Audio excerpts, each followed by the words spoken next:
You are a doctor for the king inside Madrid's palace in 1834. The king has passed, but your job is not over. You are called to the secret rooms of the now dead Ferdinand VII, a job so strange, so new, you think you might be dreaming. The acting queen, Maria Cristina, is in front of you, her eyes wet, and an ask that makes you cold. Your hands shake as you walk to the bed where Ferdinand's body rests.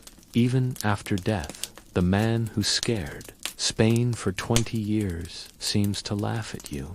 But it is not his face that holds your gaze. It's what is hidden by the soft silk covers, the part of him that showed his rule, as much as his mean ways, his worry, or his lies. The strange body part that storytellers would talk about for ages but would not write down in their official books. Ferdinand VII's part. His very big, strangely shaped body part that was, at once, the cause of his greatest shame and his most odd pride. Your thoughts go to the tales you have heard, told quietly in the palace halls. Stories of special pillows, of wives who cried out, of sad tries to have a baby. Even with nature's mean trick, you see you are not just saving skin and blood. You are saving the real form of a time in power that was itself misshapen, too big, and in the end, harmful to all it touched. Before we look into these lost tales of staying alive and hurting, if you like finding out about the secret truths of history, think about pressing that like button and subscribing for more stories like this one, and please write a comment below to tell me where you are hearing this from. I think it is amazing that we are learning these old tales together from other places in the world, joined across years and miles be the same need to know about the past. To know Ferdinand VII, you first need to know that he was born with a problem, not from magic or a god's anger, but from the bad things left behind from many years of royal families marrying each other.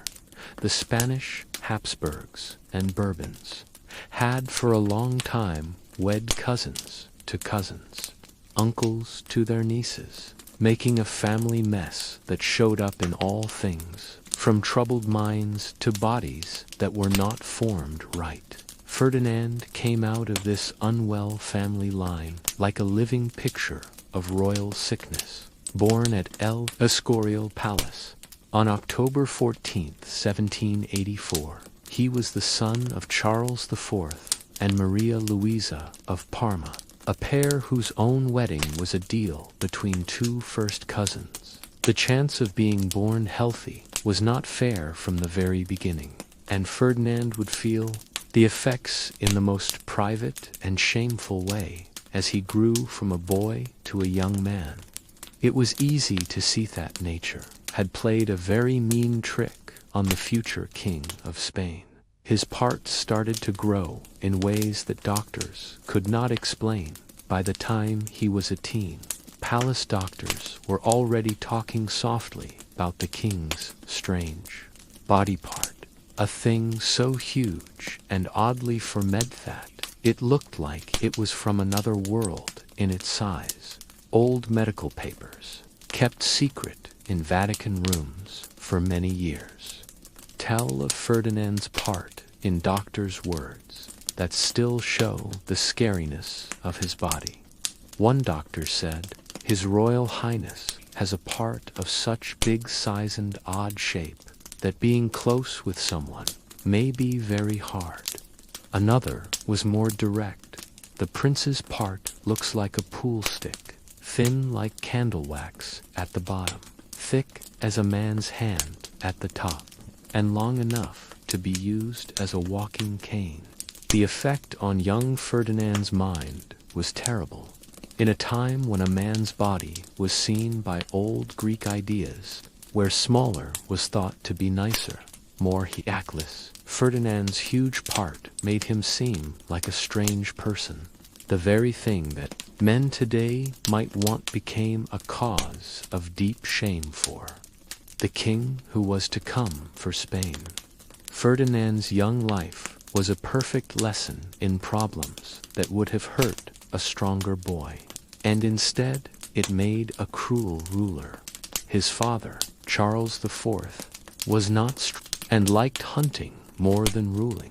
His mother, Maria Louisa, was a lady who wanted many things, and openly showed her love affair with Manuel de Godoy, Spain's real leader. Young Ferdinand saw this daily shame, learning lessons about control, lies, and the problem of trusting others. But it was his body's strangeness that really made him who he was. The court was full of soft talk about the prince's body. Workers would giggle behind their hands.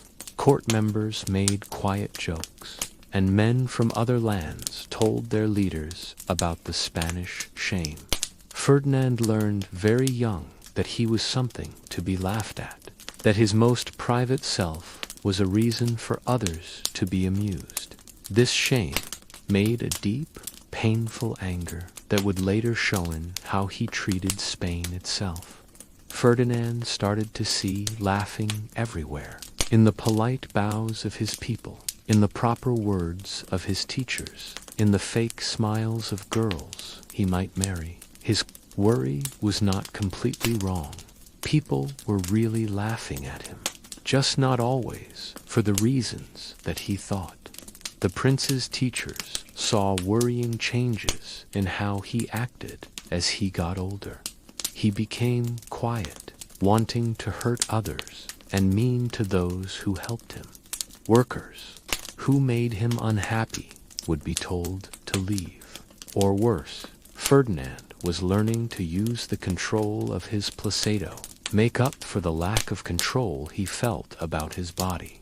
One time, written down in the memories of a palace church helper, shows the dark feelings growing in Ferdinand's heart.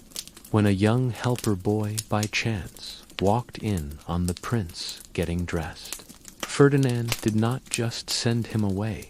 He had the boy whipped and his family sent away from Madrid. The point was clear.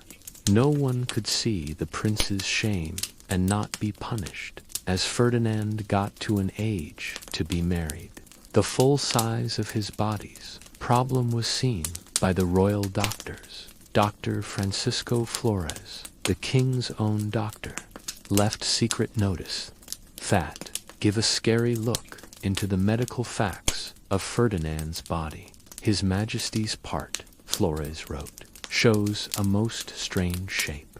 The bottom is not wider than a man's thumb, yet it grows to a size that is not natural. The length is longer than any known human part, measuring close to 10 inches when it is soft, and getting much bigger when hard. Most worrying is the odd curve, and what look to be extra bits of skin thought do not seem to have any real use. The meaning for Ferdinand's future as a husband and a father was clear right away. Normal, close times would be not possible without a lot of medical help and special tools. The royal woodworkers were secretly told to make what they nicely called marriage helpers, special-made pillows and holders that would let Ferdinand act like a husband without badly hurting his future wives. But the body problems were only some of the issue. Ferdinand's body had mind effects that went far past the bedroom. He got very into drinks and liquids that said they could make his body normal or help him have babies. Palace magic workers and doctors from other lands were secretly brought to Madrid, each one saying they had wonder cures that always did not work. The prince used up fortunes on these fake cures.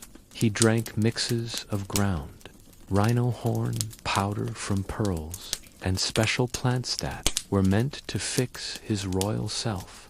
Some drinks were meant to make his parts smaller to a normal size. Others said they made him more of a man. Even with its strange shape, all of them were no good. But Ferdinand's need to fix this made him an easy target for fakes and tricksters. In 1802, Ferdinand wed his first cousin, Princess Maria Antonia of Naples and Sicily. The wedding was set up when both were still young people, and Maria Antonia came to Madrid with sweet ideas about her future husband. She had been told he was called the Wanted One by some of his helpers, and she pictured herself wedding a prince from a fairy tale. The wedding event was amazing, as it should be, for the joining of two royal families. The big church filled with music, the roads of Madrid full of happy sounds, and the young pair looked just like the perfect royal couple. Maria Antonia was pretty, smart, and truly happy about her new life. Ferdinand, for his part, looked almost normal in front of others, nice, caring, and acting like a man in love. But royal weddings have to end, and wedding nights must start. The first clue of a problem was when Ferdinand's helper went to Maria Antonia's ladies with a strange ask. Special things were needed for the royal bedroom tools that the ladies did not know, but were told were normal for royal pairs.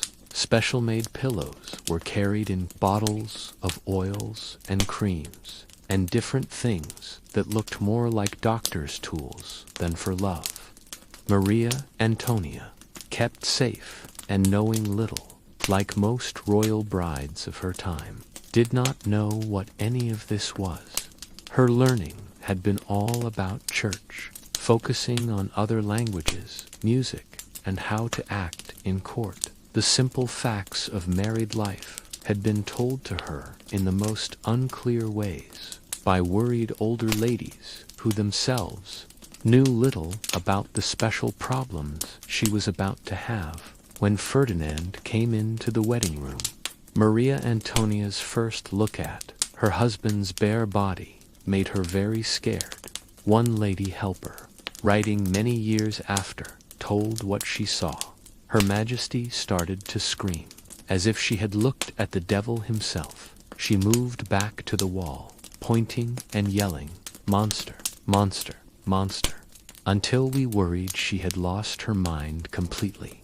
Ferdinand's part was not like anything the safe princess had ever thought was possible.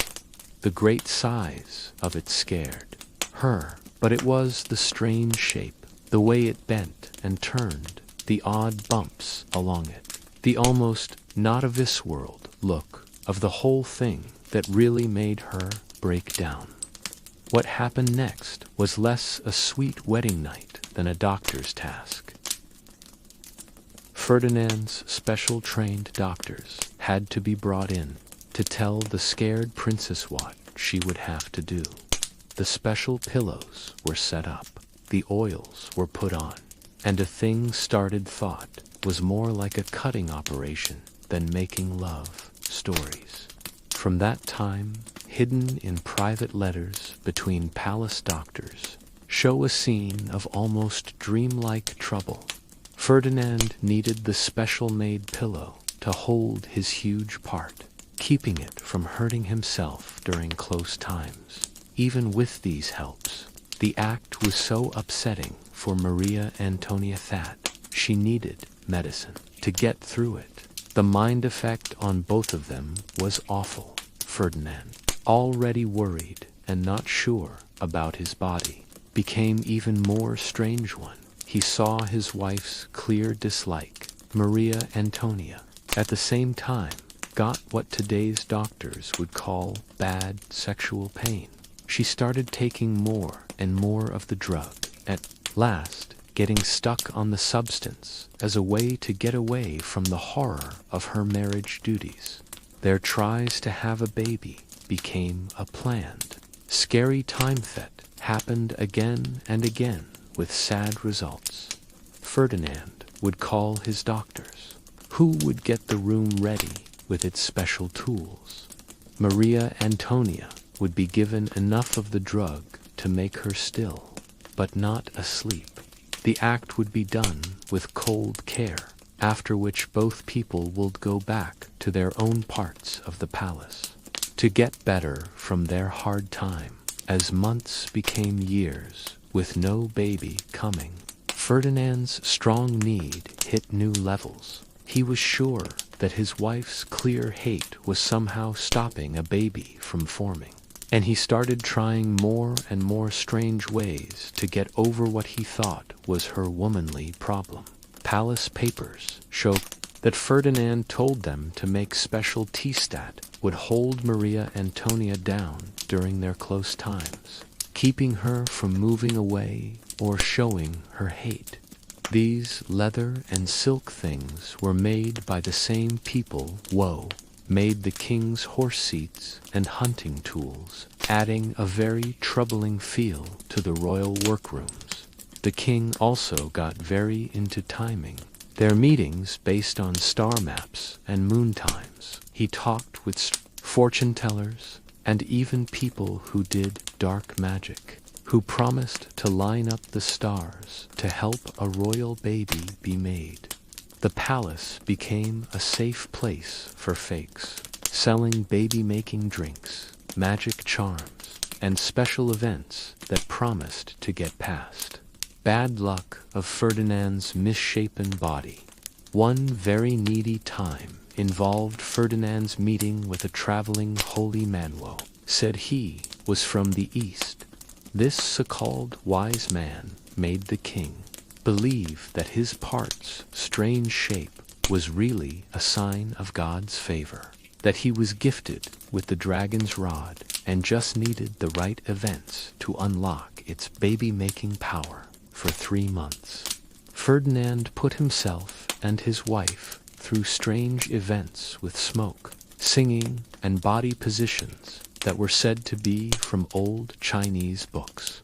Twice, like a wonder, Maria Antonia did get pregnant. The court was very happy. Ferdinand felt very good, and Spain waited, holding its breath for the birth of a new royal baby for the throne. But both times, the babies were lost before they were born, which left the royal pair more hurt than before. The first lost baby, in 1804, happened in the 4th month. Palace doctors said it was because of the strange pressure put on Her Majesty's weak body. What they meant, but could not say out loud, was that Ferdinand's strange body, Parthod, made the sex act so upsetting that Maria Antonia's body could not hold a baby for the full time. The second lost baby, in 1805, was even more sad. This time, Maria Antonia carried the baby almost the whole time, for losing it in a birth so hard and with so much blood that it almost killed her. The queen never really got better from this hard time, and her need for the drug became so bad that she was mostly a walking spirit for the last 2 years of her life. Ferdinand's way of acting to these losses showed the true deepness of his own needs and meanness. Instead of showing care for his wife's pain, he became Shurathachi, was on purpose ruining their chances of having a baby. He said she was taking things to stop a baby from forming, of on purpose moving in ways that would make her lose the baby, and of having secret liberal thoughts that made her not want to give Spain a proper Catholic baby. These words, said quietly in the palace halls, broke what little was left off Maria Antonia's mind health. She started to think that she was really cursed, that her body was pushing away Ferdinand's seedbeckas of some secret, bad deed or God's unhappiness. Her last months were lived in almost always praying, asking for forgiven Esfer bad deeds she could not name, and wrongs she had never done. When Maria Antonia died in May 1807 at just 21 years old, the official reason was said to be a fever and problems from her weak body. The real story was much more dark. She had really died from sadness, her body and mind broken by years of sexual pain, drug use, and mind abuse. But even after she died, Maria Antonia could not get away from the strange world of Ferdinand's worry. Talk soon started to go around that she had been poisoned, not by people who were against him, but by Ferdinand himself, who had gotten tired of her not being a good wife and wanted to start over with a new bride who might do better at having a baby. These stories were helped by the strange death of the palace medicine maker, who was found not living in his rooms just days after Maria Antonia passed. He had left a secret letter that was quickly taken by Ferdinand's men and was not seen again. Some said quietly that the letter had words about poisons given to the queen. Others thought it showed the real truth of Ferdinand's medical problem and the impossible things asked of his wife. Ferdinand's actions after Maria Antonia's death were very telling. While he made the right public shows of sadness, in private, he seemed almost happy in a few weeks. He was already asking about possible second wives, looking mostly at ladies who had already shown they could have babies having children in past marriages. The king's doctors, at the same time, were working very hard to find new cures for his problem. If Ferdinand was to marry again and do well, they needed to find ways to make close times less upsetting for his future wives. This led to some of the most strange medical tests in royal history, as doctors tried to make even better marriage helpers and find new cutting ways that might change Ferdinand's body. As Ferdinand got close to his second wedding, his self was already showing the strange waste thought would later make him one of history's most hated kings. The sexual pain of his first marriage, put together with his deep-down worries about his body's problem, had made a man who could not have real human connection or feelings. Ferdinand had learned to see other people not as persons with their own feelings and wants, but as tools to be used for his own fun, or as things in his way to be gotten rid of. His first wife had been a tool that did not work right and had to be thrown away. His people were tools for keeping his control and feeding his big sense of self. Anyone who stood against him was a thing in his way that had to be broken. The prince's talks with the palace workers showed his growing meanness. He started to test how much control he had by giving more and more random and mean orders. Workers who by chance saw his bare body were not just sent away, but often went missing completely. Guards who did not keep total quiet about the royal rooms found themselves sent to the most unsafe border posts in Spain's breaking lands. Ferdinand also grew a strong idea that people were always laughing at him behind his back. This was not completely all in his head. People were really talking about his body. But Ferdinand's answer was too big and more mean. He started keeping lists of people he thought were laughing and making detailed plans for getting back at them that he would do. He had the control to do so by 1807. Ferdinand had become the middle of a big secret plan with some of Spain's strongest rich men and army leaders. These men saw the prince as their way to get rid of the weak rule of Charles IV and his hated helper, Manuel de Godoy. What they did not see was that they were joining with a man whose sexual problem had made a personality issue that would, in the end, be or unsafened the poor ruling they wanted to change. The secret planners called themselves the Fernandinos and worked very hard to build Ferdinand's name as El Decido, the wanted one. They spread stories about his smarts, his love for his country, and his promise as a new-thinking king who would bring Spain back to its old greatness. What they carefully hid was their growing knowledge of Ferdinand's mind, problem set, his more and more worrying actions toward anyone who made him mad. The secret plan reached a high point in October 1807 with the so-called El Escorial plan, in which Ferdinand was found planning to get rid of his own father with the help of Napoleon Bonaparte. When the plan was found, Ferdinand's answer showed both his fearfulness and his total lack of loyalty to anyone, even his co-planners, instead of supporting the men who had put everything at risk for his goal. Ferdinand at once threw them all under the bus, so to speak.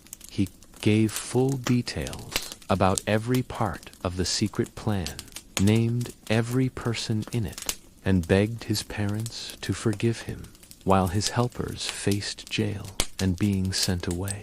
This act of betrayal set a way of acting that would mark Ferdinand's whole rule.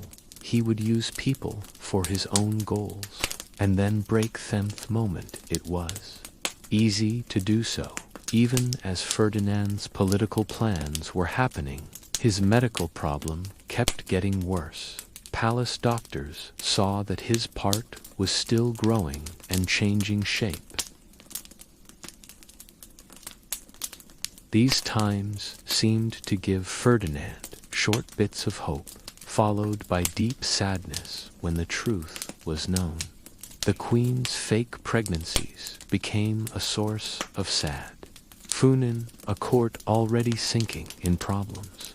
Workers would talk softly about how the king would walk back and forth outside Isabel's rooms during these times, at one moment praying and the next cursing, as if help from God might somehow get past mechanical impossibility of his situation. When each fake pregnancy had to end, Ferdinand would fall into dark, sad times that stopped the government for weeks.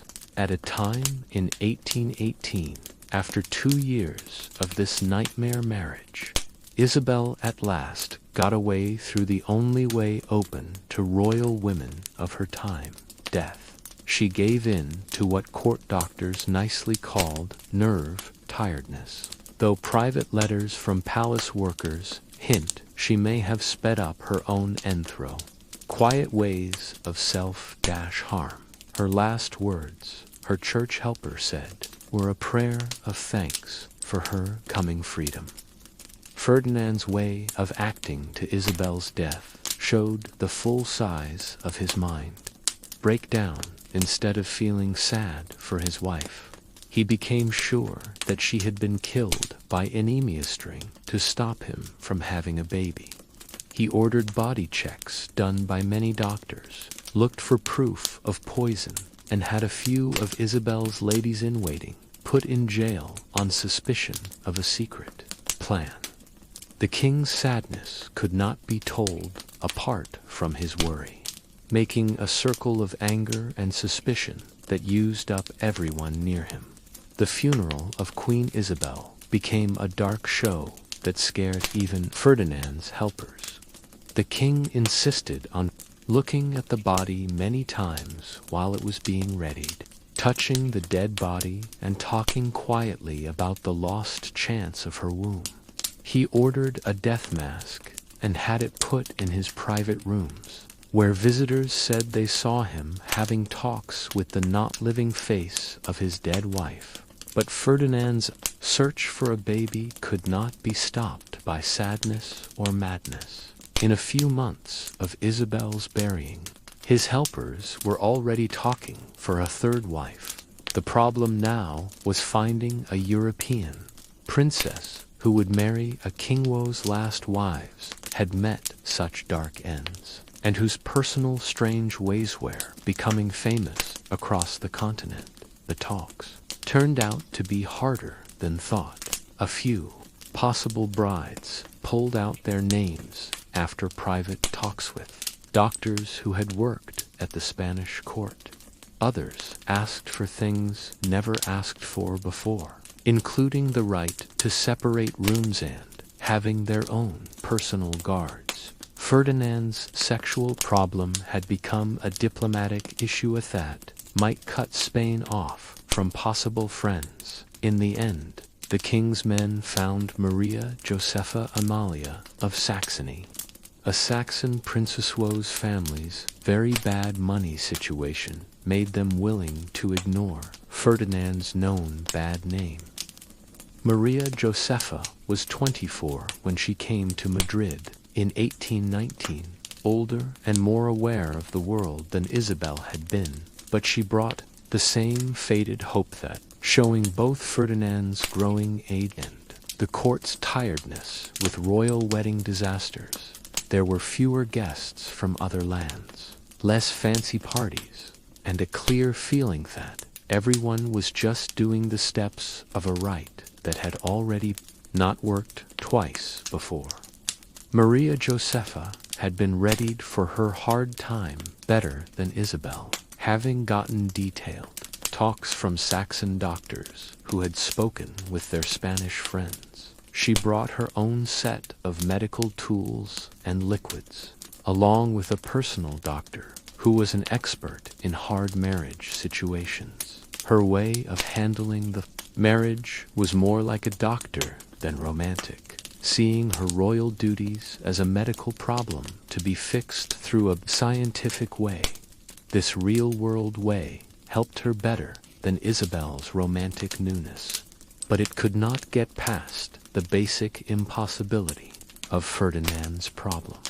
The third marriage fell into a pattern of planned tries at closeness, carefully set up and medically watched meetings that were like cutting operations more than showings of married love. Maria Josepha kept detailed notes of these meetings, writing down times, ways, and results with the care of a research scientist. The Queen's doctor-like distance seemed to upset Ferdinand even more than Isabel's fear had. He started to think that Maria Josepha saw him as a medical strange thing rather than a husband, and his worry grew to include fears that she was secretly writing down his problem for secret.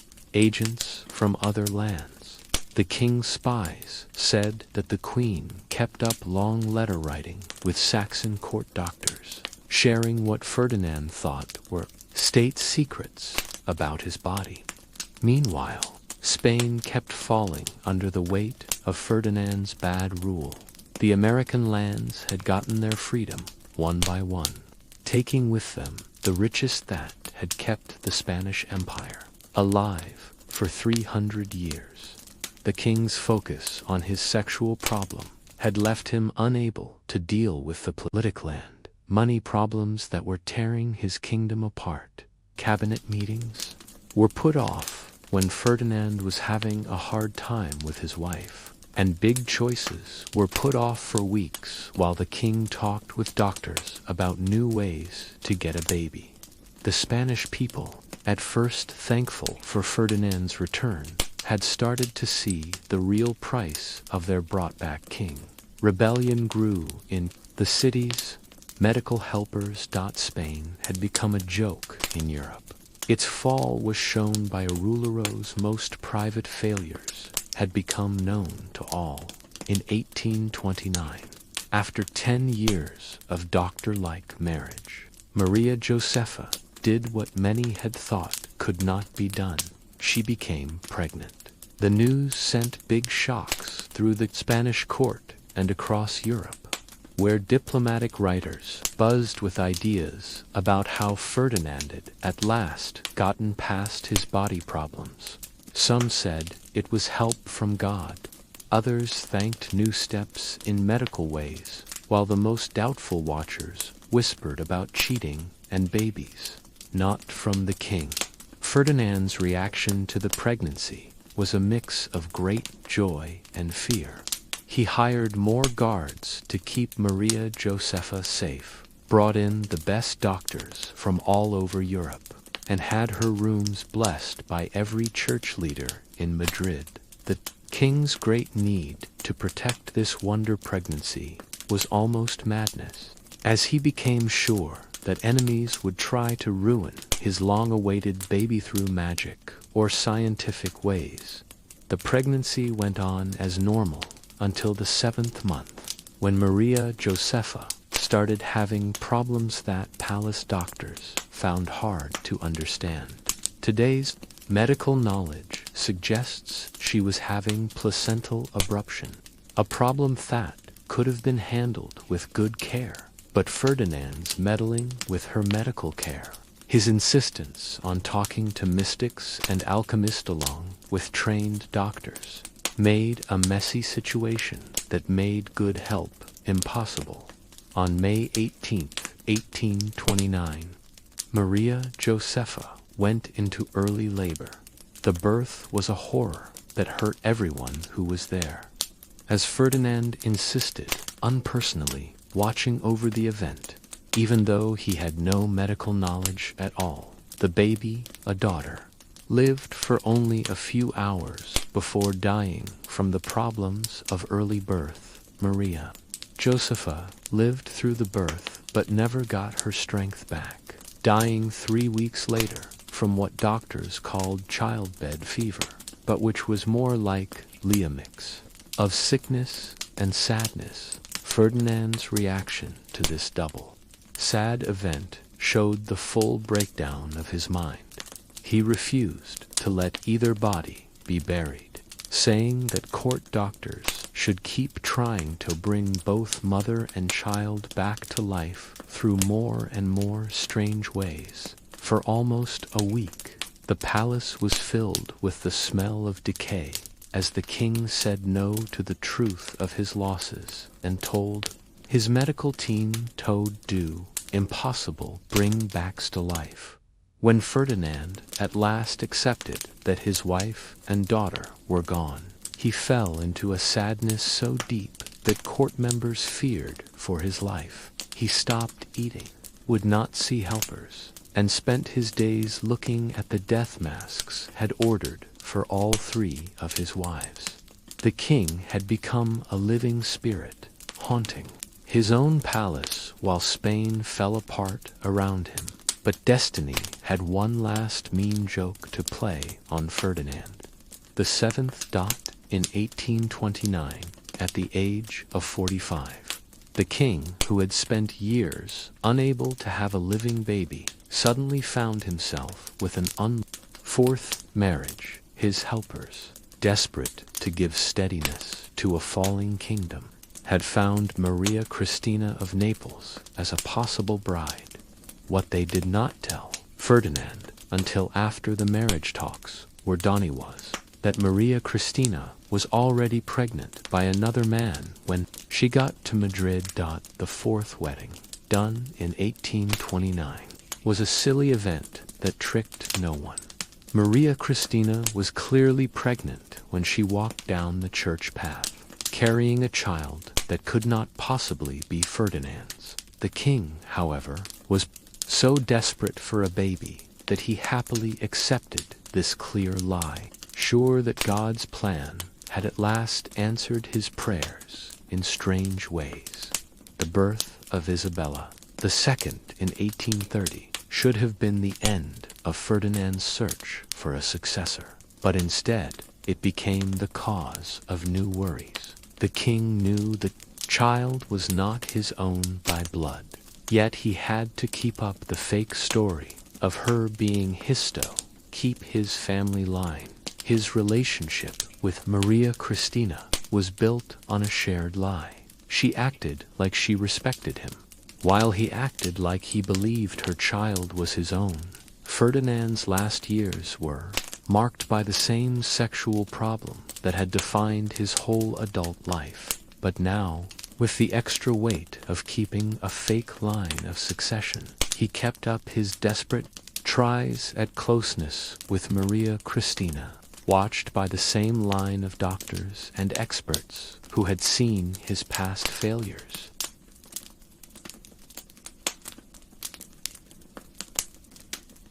Became even more sad as his growing age made success less and less likely. The worry that filled Ferdinand's last years showed itself in ways that shocked even the doubting courtier Shu had seen. Years of royal madness. The king started doing surprise checks of his wife's rooms at all times, bursting through doors with armed guards to catch Maria Cristina in imagined acts of betrayal. These late-night raids scared the queen's ladies in Eden, who never knew when they might find themselves looking at a wild-eyed king yelling accusations of a secret plan. Ferdinand's obsession with watching reached ugly levels. He had small holes drilled into the walls between his rooms, and Maria spending hours looking at her through these simple spy holes, like some sick peeping Tom. Palace workers said they saw the king's eye pushed against these holes during his wife's most private times, while she fed their daughter, while she prayed, while she just sat and thought. The queen, knowing of this constant watching, started to move through her own rooms like a prisoner, carefully controlling every move. And look, the food-tasting events became fancy shows of suspicion that could make meals late 4 hours. Ferdinand said that not only must every plate be tasted, but that the tasters must wait 30 minutes between tasting and serving to make sure any slow poisons would work.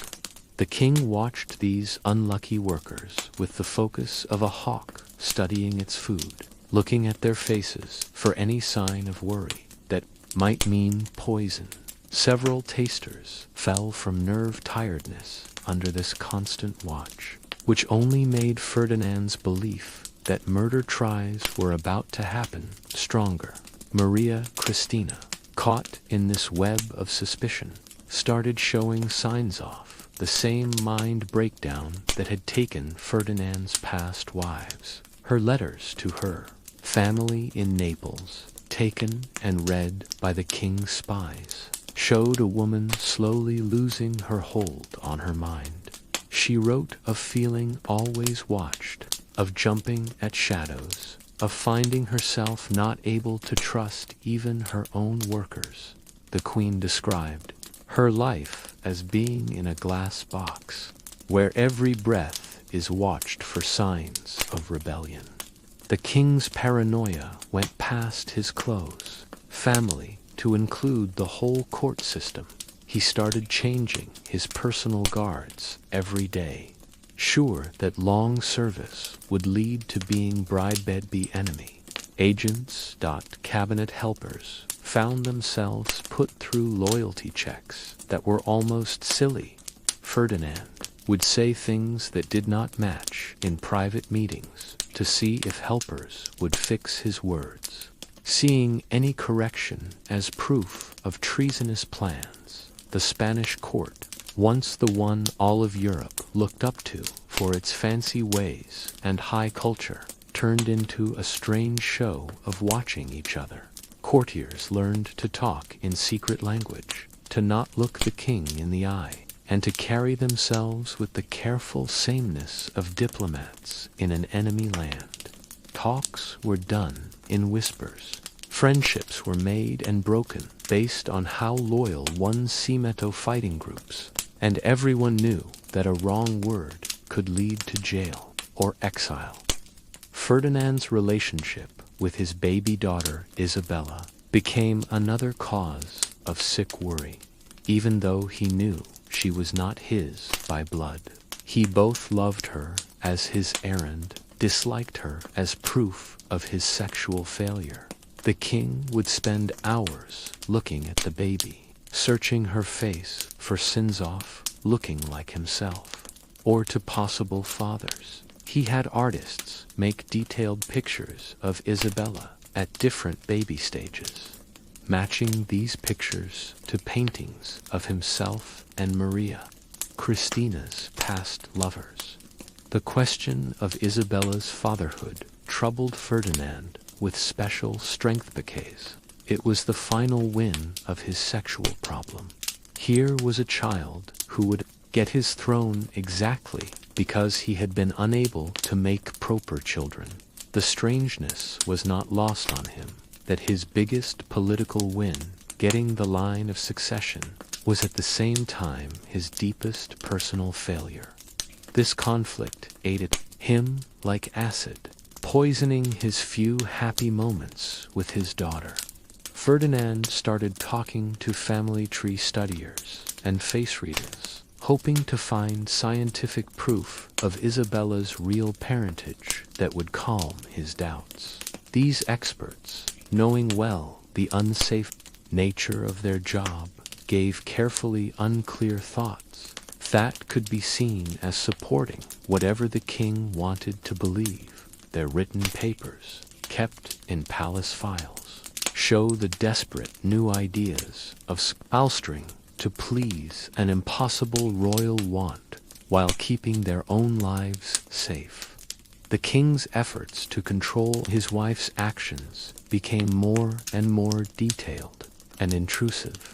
He gave specific workers to watch Maria Christina's letters, telling them to report not just what her letters said, but also her face looks while writing them.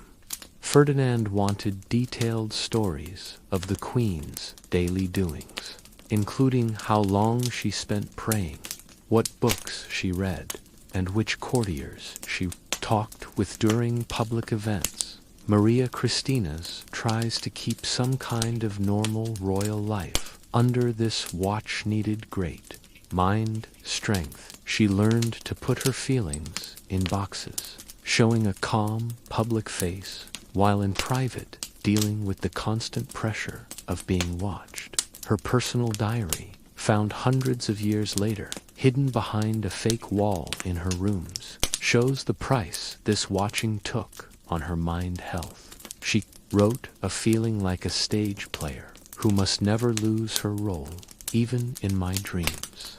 The worldwide effects of Ferdinand's paranoia started to harm Spain's diplomatic ties. Foreign ambassadors reported back to their governments about the king's wild actions and the unsteadiness of his court. Marriage talks. 4. European friendships stopped as possible partners wondered if Spain could keep long-term promises under such a leader who could not be predicted. Ferdinand's personal problem was becoming a matter of worldwide worry. The king's obsession with finding murder plans led him to see secret plans in the most harmless actions. When Maria Christina asked to redo her rooms, Ferdinand saw this as a trito, make hiding spots for weapons or poison. When courtiers praised the queen's looks, the king wondered if they were using secret language to share treasonous messages. Even church events became suspicious. Ferdinand questioned if Maria Christina's increased praying was real. Believer, secret talks with foreign Catholic powers. The money cost of Ferdinand's paranoia was huge. The crown spent very large amounts on safety steps, spy groups, and loyalty checks. While Spain's money ran out and its people hurt, the king ordered the building of secret paths all through the palace, put in fancy alarm systems, and kept many sets of food tasters, guards, and workers to make sure no single group could plan against him. These costs used up money that might have been used to fix Spain's growing money problems. Ferdinand's health started to get worse under the constant stress of keeping his watch state. palace doctors saw that the king had long-term trouble sleeping, stomach problems, and what they called nervous shaking. His paranoia had made a loop where his fears made actions that made more fears, trapping him in an always growing circle of suspicion and worry. The king's relationships with his leftover family members became losses of his worsening mind. He started to suspect even his closest family of planning against him, seeing normal family talks as possible dangers. Birthday parties became tense events where Ferdinand watched for signs of a secret planning, the way flowers were set or the choice of gifts. Even his brother, Don Carlos, who had helped him through past hard times, found himself put under watch and suspicion. Maria Christina's efforts to keep their daughter safe from Ferdinand's paranoia became a cause of more fighting. The king saw the queen's motherly protection as proof that she was getting Isabella ready for rule by foreign powers. When Maria Christina asked for private time with her daughter, Ferdinand wondered what treasonous ideas might be putting in the child's mind. The simple act of a mother and child bonding became another battle in the king's imagined war against secret plans. The workers who worked most closely with the royal family found themselves in impossible spots. They were supposed to give detailed reports on the queen's doings. While keeping the look of loyal work, many got nerve problems under this pressure. Making a worker leaving Ratathot made the court even more unsteady. New workers, not knowing the complex loyalties and wants of their jobs, often by chance set off Ferdinand's suspicions through innocent mistakes. Ferdinand's tries to find the real person who was Isabella's father became more and more desperate and intrusive. He had men put together detailed files on every man who had been with Maria Christina during her time in Naples, looking for body traits that might match his daughter's looks. These searches went on to look at the medical files of possible fathers, their family histories, and even their private letters from years before Isabella was born. The king's bedroom became a hall of his sexual failures, filled with pictures of his dead wives, medical tools that had not fixed his body problems, and church items he hoped might give God's help for his problem. Visitors to these private rooms reported a feeling of deep sadness seemed to stick to the walls like smoke. Ferdinand would have meetings from this room, surrounded by things that reminded him of his most private failures. While talking about matters of the country, the mind pressure on Maria Christina grew as Ferdinand's actions became more wild. The queen started having body signs of stress, hair loss, weight changes, and shakes that she found hard to hide during public events. Her ladies-in-waiting saw that she had gotten nervous ways, like always checking over her shoulder and jumping at sudden sounds.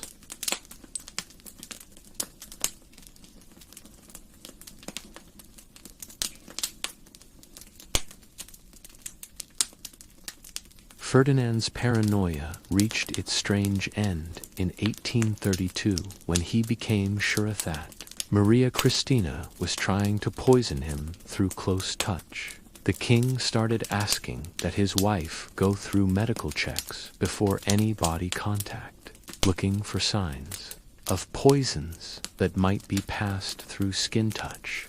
These checks, done by court doctors in Ferdinand's presence, were the final shamuff, whatever was left of their married relationship. The world community watched Spain's fall into madness with a mix of wonder and horror. Diplomatic letters from this time show that European powers were actively planning for the final fall of Ferdinand's government. Seeing that the king's personal problem made steady rule impossible, some nations started secretly helping regional freedom movements within Spain, thinking that the breaking up of the Spanish Empire would be better than its continued rule by an unsteady monarch. As 1833 started, Ferdinand's physical health finally began to show the psychological damage of his paranoid rule. Court doctors saw that the king had gotten a constant shake, long-term stomach problems, and what looked to be early signs of mind decline. His speeches became rambling talks, filled with accusations against unnamed innocent talks of secret plans that were only in his mind. The end, when it happened, was almost not exciting. After years of dramatic trouble, Ferdinand just started to fade, his body at last giving in to the built-up stress of a whole life spent fighting his own body and mind. In his last days, he moved between being awake and dreaming, sometimes calling out to his dead wives and sometimes giving orders for checks of plans that had never happened. In 1833, Ferdinand VII at last got the quiet that he could not find in life. Through the simple act of dying, the official cause was said to be gout, but palace doctors in private said that the king had really died of tiredness, physical, psychological, and spiritual tiredness brought on by years of sexual letdown and political paranoia. The body check of Ferdinand VII, done in secret by the same doctors who had spent years trying to fix his body puzzles, showed the full size of nature's mean joke. The king's part kept safe for medical study, measured an amazing 14 inches in length and changed greatly in thickness from bottom to top, just as old descriptions had said. More upsetting was the finding of inner scars and misshapen parts that made normal sexual working basically impossible, explaining years of failure and frustration. But the body check also showed something else, proof of on-purpose self-harm going back to Ferdinand's teen years. The king had, it seems, spent years trying different kinds of self-surgery, trying to change his body to make normal closeness possible. These sad tries at self-fixing, done in secret with whatever tools he could get, had only made his problem worse, while adding layers of psychological pain to his physical abnormalities. The saved organ, along with detailed medical drawings and written notes, was locked in the Vatican files, where it is still today. Church leaders thought the material too upsetting and too politically sensitive for people to know, creating one of history's most bizarre state secrets. Scholars who have been allowed to see these materials describe them as both amazing and deeply unsettling. A look into the private hell of total power made bad by a body part fate. Ferdinand's death marked the end of a time, but his legacy stayed on in the broken Spain he left. Isabella II, the daughter who may or may not have been his by blood, got a kingdom torn apart by civil war, money collapse, and international shame. The Spanish Empire that had once ruled the world was brought down to a small European power, its fall sped up by years of bad rule by a king whose personal obsession had taken over his public duty. The story of Ferdinand VII is a reminder that power without smarts is unsafe, but power with personal problems can be a disaster. His rule showed how one person's mind damage can grow into a national pain, how private shame can become a public disaster, and how the most private human Falorskin sound through history with results far past where they started. Maybe most sadly, Ferdinand's story shows the human cost of total monarchy, where the personal problems of one man could decide the fate of millions. His 3 dead wives, his not sure of daughter, his scared people, and his ruined kingdom all paid the price for a birth chance that went bad hundreds of years before any of them were born. Ferdinand was both a doer and a sufferer of a system that put too much power in the hands of people who were at their core not ready to use it, as that royal doctor in 1834 finished his dark job of saving Ferdinand's body legacy. He must have thought on the terrible strangeness of his spot. Here was the physical proof of a rule that had used up everything it touched: wives, children, people, and, in the end, the king himself. The saved organ was more than a medical strange thing. It was a statue to the breaking power of shame, the badness of unchecked power, and the sad waste of human possibility. In the end, Ferdinand VII got a kind of life forever, but not the kind he had wanted. His name lived on, not as a great king or winning ruler, but as a warning story about the dangers of letting personal problems pretend to be political power. His body legacy, hidden away in Vatican rooms, is a reminder that some secrets are too upsetting for history to know, too human for stories to hold, and too sad for time to fix. The silk sheets that had once covered his misshapen body now covered a kingdom just as damaged, just as unable to work as nature meant. Ferdinand VII had at last found quiet, but he had left a Spain that would fight for many years to get better from the private disasters of his troubled rule. The most strange king in history had ended, as he had lived, as a source of pain for everyone unlucky enough to be touched by his power.